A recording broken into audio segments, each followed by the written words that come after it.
I came into GCW's One Night Only 2026 not expecting a great show, but possibly a good show. And at first, it seemed to be on its way to that. Then the second half came. So in this review, I'll go over how this show peaked, stumbled, and eventually went flat. Marcus Mathers vs. Emersyn Jayne took a bit to get going here, but once they settled down, the match finally started to speak clearly here. The early minutes felt like both sides are still finding that right pace, and it keeps the opening from grabbing you in a strong way with that first stretch. But after that though, the story starts to come through, and you could hear it in how the crowd was responding once the match had a direction. From there, it turns into a really good steady match that stays sharp and keeps the building without turning messy here. I thought the finish landed better here because the middle portion actually earned the crowd being invested in the end. So at 3 3/4 stars, it delivered a really good match, but needed that faster first gear. Anakin Murphy and Logan Cavazos versus Bangin' Matthews was better than what I expected here. And it mostly comes down to Bangin' Matthews doing the work of keeping everything on track. I thought this tag match stayed organized, and the pacing was staying steady, and the transitions didn't get too sloppy here. So the match was pretty much keep moving instead of stalling here. Bangin' Matthews also made Murphy and Cavazos look good by keeping the action in lanes that fit with what they can do here. And that helps the match stay smooth even when it could have turned uneven here.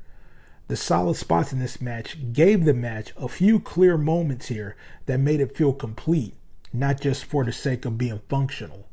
And it never reaches a level though where both teams feel equally responsible for the quality that was given here. However, it absolutely clears the baseline of what it does, what it needed to do here.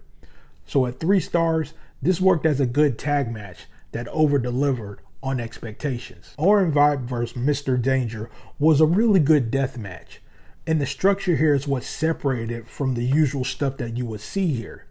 The match had an actual layout, the sections did connect here, and I thought the big moments feel placed instead of just thrown at random times here. The only thing that holds it back though is how early they hit that peak, because once the match shows you its high point too soon, the rest of it has to rebuild up instead of climb. And to their credit, they did recover later, and that late stretch keeps the finish from feeling like it was just filling time after their biggest spot. Still though, the early peak keeps the ceiling from jumping into that next level that the structure hinted at. So at 3 3/4 stars, it was pretty much near great because the layout was strong, even with the timing flaw. Ciclope vs. Vipress pretty much dragged here, and it never really find that climb that makes the deathmatch feel like it's moving somewhere. Vipress, to be completely honest, is too limited in these type of matches, and that shows up in how much of the match that Ciclope has carried here just to keep it coherent here. I thought the pacing just pretty much sits in the same lane for way too long, and the longer it goes, the more it feels like the match is just waiting on a moment that never arrives here. I was pretty much waiting for this to be over because the middle stretch just doesn't build into anything that changes the feel of the match here.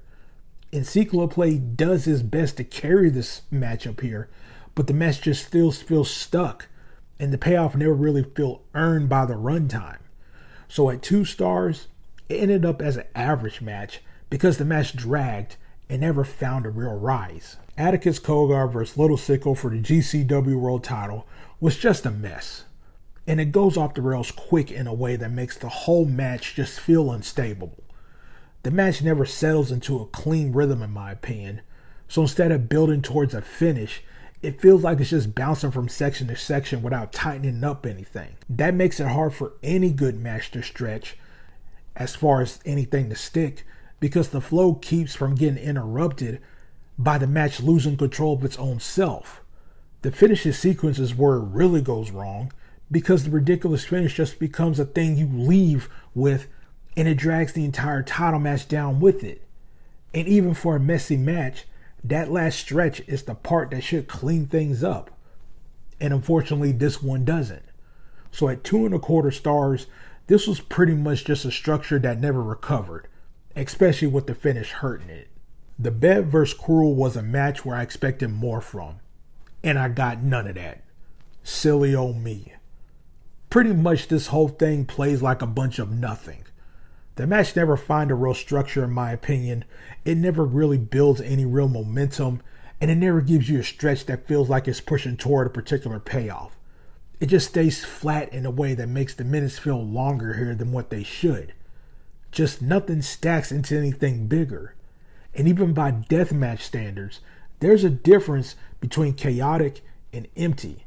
And this one was just empty to me. The frustrating part is that this needed something that would make the show wake back up after some earlier drags going on. And instead it doubles down on the same flat feeling. There isn't a moment here that changes the direction of the match. So at 1.5 stars, it came off weak here, because it gave you nothing to really hold on to. Dysfunction and Matt Tremont vs. Vandal 48 was just average stuff. It never rises above that level for a full run here. The tag team deathmatch layout was fine, and the match stays reliable in a sense. Nothing outright sloppy here, but there's no stretch where it feels like the match is building towards a real high point here. It pretty much just moves from spot to spot without ever turning into a sequence that feels memorable on this show.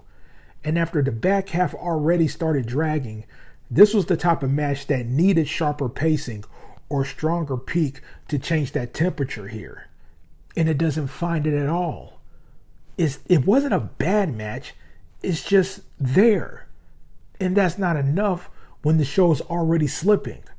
So at 2.5 stars, it was okay, but that's just it.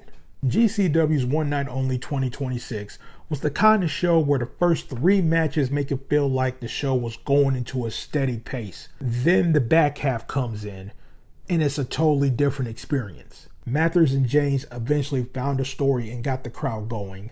The tag match clears expectations. The Veidt Danger match gives you a well-structured death match that feels like it had a high point of the layout. And after that, the pacing starts to drag. The deathmatch work turns sloppy. Seems a lot of things were stretched out. And the title match in particular becomes a mess with a finishing sequence that was hard to get passed by.